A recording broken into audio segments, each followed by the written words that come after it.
৩৭ বছর বয়সে এসে আগের সেই ক্ষিপ্রতা অনেকটাই হারিয়েছেন লিওনেল মেসি।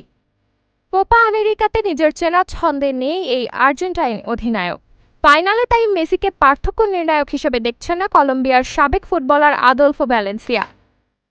এই মেসিকে যে কেউই আটকে দিতে পারে বলে মন্তব্য করেছেন তিনি।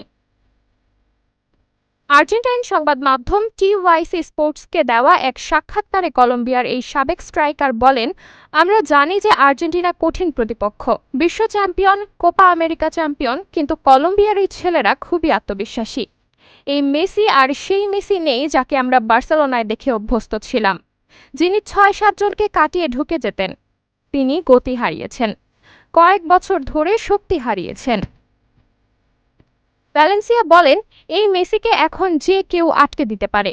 আমি সবসময় তার ভক্ত ছিলাম, একজন খেলোয়াড়, এবং একজন খেলোয়াড় হিসেবে আমি তাকে সম্মান করেছি, ব্যক্তি হিসেবেও, কারণ তিনি একজন পেশাদার খেলোয়াড় যার বিরুদ্ধে কোনো অভিযোগ ছিল না।